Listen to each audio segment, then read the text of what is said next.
या निमित्तानं विनंती करतो की आपण आपलं बहुमूल्य मत आम्हा दोघांना देऊन समाजामध्ये सेवा करण्याची संधी प्राप्त करून द्यावी। या ठिकाणी बोलत असताना खरं तर आंबेगाव तालुका हा एक भाग्यवान तालुका त्या ठिकाणी असतात, परंतु आपल्या स्फूर्तीमधून त्या ठिकाणी आपलं कॅबिनेट मंत्रीपद त्या ठिकाणी गेलं। कॅबिनेट मंत्रीपद हे नामदार दिलीपरावजी वळसे पाटील हे कॅबिनेट एकटे कॅबिनेट नव्हते, तर हा आंबेगाव तालुका त्या ठिकाणी कॅबिनेट होता।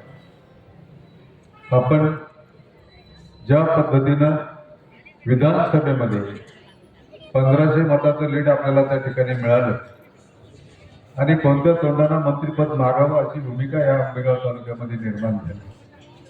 दादांनी 15 वर्ष शिरूर लोकसभा मतदारसंघाचं त्या ठिकाणी नेतृत्व केलं। हे नेतृत्व करत असताना आपल्या परिसराला विकसित करण्याचं काम आणि न्याय देण्याचं काम करत बाबांच्या हातून त्या ठिकाणी निश्चितपणे झालं। परंतु आज संपूर्ण पुणे जिल्हा म्हणायचा का आंबेगाव तालुक्यासारखी हुशार माणसं या ठिकाणी मिळणार नाही। दोन्ही पद, छोटा तालुका पण दोन्ही पद ही आंबेगाव तालुका राखून त्या ठिकाणी ठेवतो। परंतु काही दृष्टांची दृष्ट त्या ठिकाणी लागली आणि आपल्याला नाही म्हटलं तरी या बाबतीमध्ये कमीपणा त्या ठिकाणी घ्यावा लागला। हे दोन्ही दादा आणि वळसे पाटील साहेब हे आपल्या तालुक्याचं वैभव आहे। यांनी देशामध्ये राज्यामध्ये केलेलं काम याचं गुणगान संपूर्ण महाराष्ट्र त्या ठिकाणी मान्य करतो। परंतु आपल्या तालुक्यामध्ये काही आहेत अशी की आपली उंची पाहत नाही, आपलं कर्तृत्व पाहत नाही, समाजातील आपलं स्थान पाहत नाही, आपलं आयुष्य कसं गेलंय याच्याकडे वळून पाहत नाही। माकडासारखी त्याने टाकल्यावर नाचायचं काम त्या ठिकाणी काही मंडळी या ठिकाणी करतात।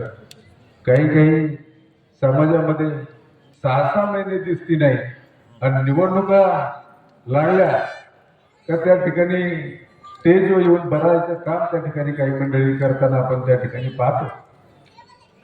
खरं तर समाजानं प्रत्येक उमेदवाराचं समाजातील स्थान पाहिलं पाहिजे, त्याचं कर्तृत्व पाहिलं पाहिजे, त्याचं वागणं पाहिलं पाहिजे, त्याचं बोलणं पाहिलं पाहिजे आणि हा आपल्या उमेदवार हा आपल्या किती उपयोगाचा आहे याचं निरीक्षण करून त्या ठिकाणी मतदान केलं पाहिजे। आज मी माझ्या शालेय जीवनापासून कॉलेजमध्ये आबा आहे तिथं बसलेले, कॉलेजमध्ये मी त्या ठिकाणी पुणे युनिव्हर्सिटीमध्ये त्या ठिकाणी मी प्रतिनिधित्व केलं। नामदार साहेबांबरोबर काम करत असताना युवक काँग्रेसचा अध्यक्ष म्हणून मी 11 वर्ष काम केले।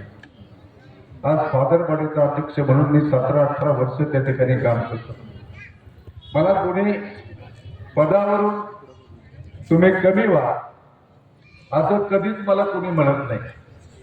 मी जिल्हा दूध संघामध्ये फेब्रुवारी 93 मध्ये डायरेक्टर झालो आणि 5-6 वेळेला बिनविरोध त्या ठिकाणी निवडून आलो। मी शिक्षण प्रसारक मंडळ अवसरी बुद्रुक विद्या विकास मंदिर आमच्या शाळेचा बराच त्या ठिकाणी उल्लेख त्या ठिकाणी झाला। आज अवसरी बुद्रुकची शाळा मी ज्या वेळेला अध्यक्ष झालो त्या वेळेला त्या ठिकाणी 550 विद्यार्थी होते। आज 1600 विद्यार्थी माझ्या शाळेमध्ये त्या ठिकाणी शिक्षण घेतात। अत्यंत अल्प फी घेऊन सर्वसामान्यांच्या घरातील मुलांना चांगले शिक्षण देण्याचं काम आम्ही त्या ठिकाणी करतो। हौसरी बुद्रुक गावामध्ये 650 विद्यार्थी आहेत आणि साधारणतः 800 ते 850 विद्यार्थी 50 किलोमीटरच्या रेंजमधून त्या ठिकाणी त्या विद्यालयामध्ये येतात. जिथं जिथं काम केलं तिथून तिथं मला कोणी हटवण्याचा प्रयत्न त्या ठिकाणी केला नाही. जनतेनं त्या ठिकाणी आधार दिला. माझ्या गावचा विचार करत असताना गेले 35 वर्ष मग ती ग्रामपंचायत असेल, डेअरी असेल, सोसायटी असेल, ज्या ज्या संस्थापक संस्था असतील त्या सुद्धा माझ्या नेतृत्वाखाली अत्यंत प्रगतीपथावर त्या ठिकाणी काम करतायत.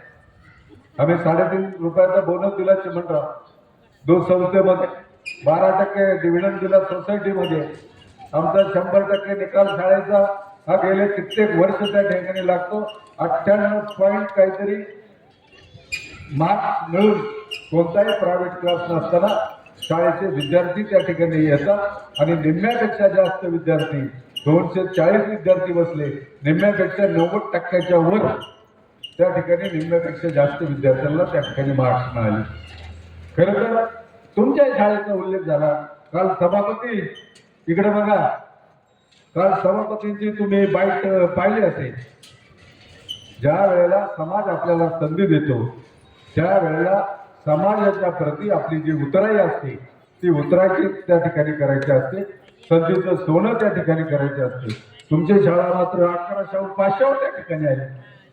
ज्युनियर कॉलेज तुम्ही चालू केलं. ज्युनियर कॉलेज सायन्सच्या आमच्याकडे ऍडमिशन साठी विद्यार्थी आम्हाला कट करावे लागतात आणि तुमच्याकडे त्या ठिकाणी शाळेला विद्यार्थी नाही म्हणून ज्युनियर कॉलेज आपलं बंद झाले. ह्या ज्या वेळेला गोष्टी आपण ज्या वेळेला काम करतो त्यावेळेला ते निष्ठेनं आणि प्रामाणिकपणे त्या ठिकाणी करणं आवश्यक आहे. मी अधिक आपला वेळ या ठिकाणी घेणार नाही. आम्ही या निमित्तानं टीका टिप्पण्या या गोष्टी होतच असतात. साहेबांनी आम्हाला हे कधी शिकवलंच नाही की शिवराम बोला, वाईट बोला, एखाद्याची निंदा करा, नाराजगी करा. हे साहेबांनी आपल्यावर हे कधी संस्कार त्या ठिकाणी केले नाहीत.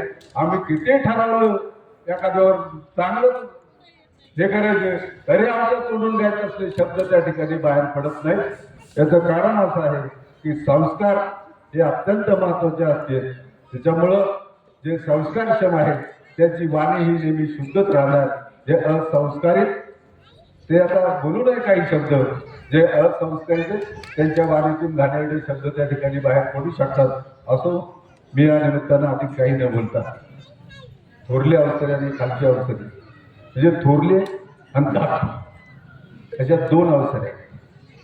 त्या दोन्ही बहिणी हे ध्यानामध्ये ठेवा. खालच्या अवसरी ही माझी आई आहे आणि वरच्या अवसरी ही माझी मावशी आहे हे ध्यानामध्ये ठेवा. आणि पूर्वीची काय माणसं म्हणायची, आई मरो परंतु मावशी उरो. आणि मला माहिती आहे मावशीचा माझ्यावर अत्यंत जीव आहे. मी सगळ्यांना त्या ठिकाणी जाऊन फिरून आलो.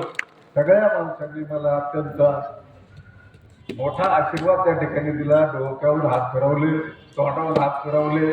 काय आता तुम्हाला सांगू की इतकं स्वागत मावशींनी माझं त्या ठिकाणी केलं. मी अधिक काही त्या ठिकाणी बोलणार नाही. त्याच्यामुळं मला खात्री आहे की आपण सर्व मंडळी पूर्णपणे माझ्या पाठीमागे त्या ठिकाणी उभे आहात. तुमच्या आशीर्वादावर निश्चितपणे त्या ठिकाणी आम्ही दोघंही विजय संपादित करू. मी पुन्हा एकदा आपणा सर्वांना विनंती करतो की आपण दिलेलं एकमत, त्या मताची उतराई विकासाच्या आणि आपल्याला सहकार्य करण्याच्या भावनेमधून मी निश्चितपणे त्याच्यामध्ये यशस्वी होईल. आपलं बहुमोल मत या ठिकाणी घड्याळासमोरील बटन दाबून आम्हाला द्यावं ही नम्र विनंती. धन्यवाद. जय हिंद, जय महाराष्ट्र.